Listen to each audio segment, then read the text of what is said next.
안녕하세요. 인사해. 자토TV 진입니다. 반갑습니다. 오늘은 여러분들께 조금 비싼 자전거 바퀴를 보여드릴 건데요. 혹시 알루 3대장이라는 말 들어보셨어요? 시마노의 듀라에이스 C24, 캄파뇰로의 샤말 울트라, 펄크럼의 레이싱 제로, 이 세 가지 휠셋들을 가지고 알루 3대장 이렇게 말을 하는데요. 알루미늄 휠셋에서는 끝판왕이라는 의미로 이렇게 불러요. 사실 가격으로도 이 제품들보다 비싼 건 거의 없고 림브레이크 휠셋이기 때문에 가벼우면서 어필을 좋아하는 분들이라면 업그레이드를 고려할 때 위시리스트에 들어가는 휠이죠. 저는 오늘 알루 3대장이 아니라 새로운 대장으로 떠오르고 있는 DT 스위스의 PR1400을 보여드리려고 이렇게 가지고 왔습니다. DT 스위스에서도 알루미늄 로드 휠셋 중에서는 최고의 휠셋이다라고 설명하는 제품인데요. 사실 DT 스위스는 여러가지 자전거 부품들을 제조하는데 그 중에서도 휠셋이 가장 먹어주죠. 전세계로 보면 가장 탑 클래스의 휠셋 제조사입니다. 여러분들이 타고 계시는 스페셜라이즈드나 트랙 이런 자전거에도 순정 휠셋 잘 보시면 이 DT 스위스의 허브 가운데 있는 부분, 이런 허브를 사용하는 걸 자주 보게 되실 거예요. 워낙에 성능이 좋다고 평가받고 있기 때문에 대형 자전거 메이커에서는 이 DT 스위스의 휠을 그대로 사용하는 경우도 많아요. 대표적으로는 BMC의 완성차에 DT 스위스의 휠셋이 그대로 장착되는 경우가 많죠. 이 휠셋의 디자인을 잠깐 보시면 림과 브레이크 표면이 모두 검정색이에요. 동일한 검정색이거든요. 그래서 자전거에 장착하면 더욱 일체감이 있어 보여요. DT 스위스의 에어로 스포크가 사용이 되고요. 앞뒤 무게는 1450g입니다. 그런데 다른 알루 3대장과는 달리 얘는 휠셋 자체가 이 하나로 클린처와 튜블리스를 모두 사용할 수 있어요. 듀라에이스나 샤말이나 모두 클린처와 튜블리스 모델을 따로따로 출시하고 있는데 DT 스위스 같은 경우에는 가격 차이 없이 모두 클린처 튜블리스를 모두 사용이 가능합니다. 그리고 스펙으로 보면 라이더 체중이 120kg까지 사용을 할 수 있어요. 이 체중 한계점이 3대장들보다는 넉넉하기 때문에요. 경량 휠셋이라 약하지 않을까 이렇게 생각하시는 분들의 우려를 불식시킬 수 있고요. 스펙만 봐도 내구성이 정말 좋은 휠셋이다 라고 볼 수 있을 것 같네요. 그리고 고인물 형님들은 DT 스위스가 낯설지 않으시죠? 예전에는 DT 스위스의 이 허브, 스포크, 니플, 림 이런 것들을 따로따로 조합을 해서 조립휠로 사용하는 경우가 굉장히 많았어요. 부품들이 다 가볍고 그리고 튼튼하고 허브 같은 경우에는 구름성이 굉장히 좋고 막 산에서 막 굴리는데도 정말 단단했었죠. 요즘에는 휠 자체가 완성휠로 많이 나오다 보니까 조립휠을 사용하는 경우는 굉장히 적어졌고 저도 그렇게 조립을 해야 되는 수고를 하지 않아도 돼서 참 좋은 것 같아요. DT 스위스 휠셋 써보신 분들은 얘네들이 진짜 내구성이 오지게 좋다는 거를 아마 인정을 하실 거예요.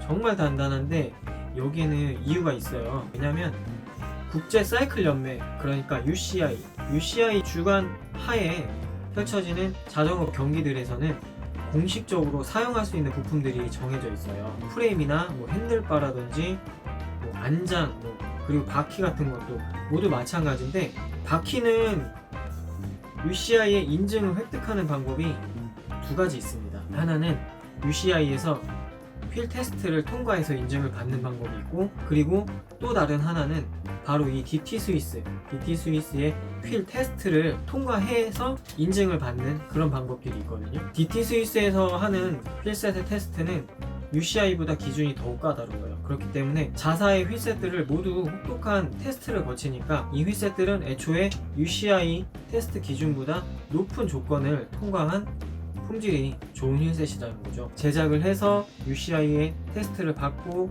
인증을 받고 그렇게 하는 게 아니라 제작하고 테스트 거쳐서 정식으로 출시하게 되면 그 자체로 UCI에서 사용 가능한 휠셋이 된다는 거죠. 다른 휠셋 제조사들하고는 특별한 차별점인 것 같아요. DT 스위스는 그만큼 품질이 좋을 수밖에 없다는 거를 UCI 예를 들어서 여러분들께 설명을 한번 해봤고요. 사실 3대 장인이 뭐니 하면서 알루미늄 휠셋을 쓰는 이유는 한 가지. 여러분들도 이 휠셋을 보시면 아시겠지만 림의 높이가 높지 않습니다. 이런 거를 로우림이라고 하죠. 이 로우림의 장점은 반응이 빨라요. 스프린트 하거나 어필하거나 댄싱하고 이럴 때.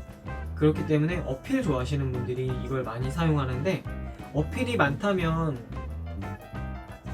다운힐도 많겠죠. 그런데 이런 환경에서 주로 쓴다. 알루미늄 휠의 제동력이 카본 휠에 비해 훨씬 좋기 때문에요.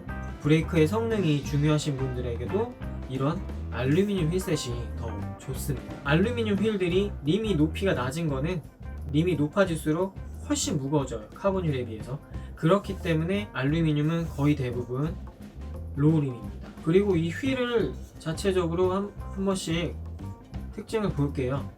카메라에 잘 보일지 모르겠는데 약간 비대칭 구조거든요. 직접 눈으로 보시면 좀 더 명확하게 드러나는데, 이런 거 같은 경우에는 드라이브 사이드 그리고 논 드라이브 사이드 이 부분에 비대칭으로 만들어서 힘이 많이 받는 방향에서 뒤틀림이 좀 더 덜 생기도록 이런 식으로 이렇게 만든 건데, 대부분 이런 구조를 가진 휠셋들은 다 그렇게 설명을 해주더라고요. 그리고 튜블리스 림 테이프가 기본적으로 감겨 있어요. 따로 튜블리스 림 테이프를 감지 않아도 바로 튜블리스로 사용이 가능하고, 그렇지 않으신 분들은 그냥 튜브 넣어서 클린처로 사용하셔도 됩니다. 튜블리스로 하실 분들은 이제 튜블리스 밸브를 꽂아야 되는데 따로 구매하지 않으셔도 내부에 부품이 들어있고요. 제가 이 기본 액세서리들을 잠깐 보여드릴게요. 이렇게 생긴 통이 하나 들어있는데, 열어보면 튜블리스 밸브가 들어있어요. 주사기죠. 이게 부품이 되게 구성이 알차더라고요. 이렇게 열면 여기 안에 튜블리스 밸브 코어가 들어있고요. 그리고 이 주사기는 실란트를 주입할 때 사용을 할 수가 있어요. 그리고 스위스탑 전용 브레이크 패드가 들어있는데, 브레이크 패드는 이 스위스탑 제품을 사용하라고 하더라고요. 그리고 또 하나,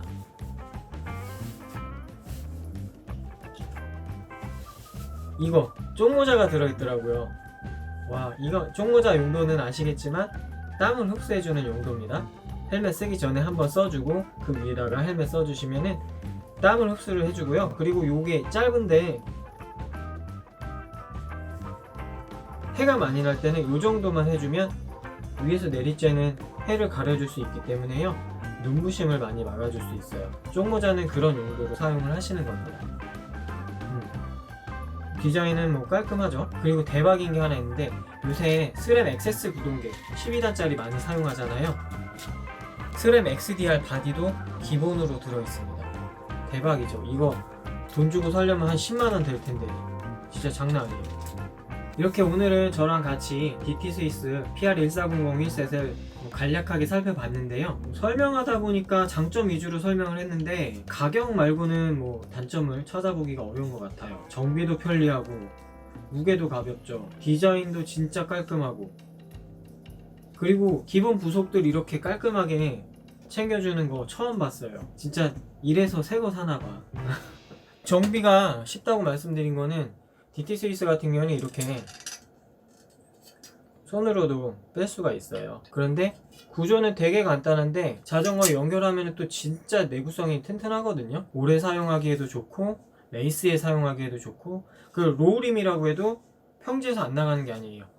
이 블레이드 에어로스포크이기 때문에 평지에서 속도 굉장히 잘 납니다. 제가 요거 보여드린다고 DT 스위스 옷을 한번 입어봤는데 좀 티셔츠가 있으면 좋았겠는데 저지라서 조금 답답해요. 이제 이거 벗고 편집한 다음에 잠자기 전에 한번 올려보도록 하겠습니다. 오늘은 여기에서 마치도록 할게요. 시청해주셔서 감사하고요. 그리고 이제 정확한 상세 스펙 같은 거는 제가 수입사 링크를 따로 걸어 드릴게요. 그거 한번 보시면은 좀 더 도움이 되실 겁니다. 그럼 이만 안녕.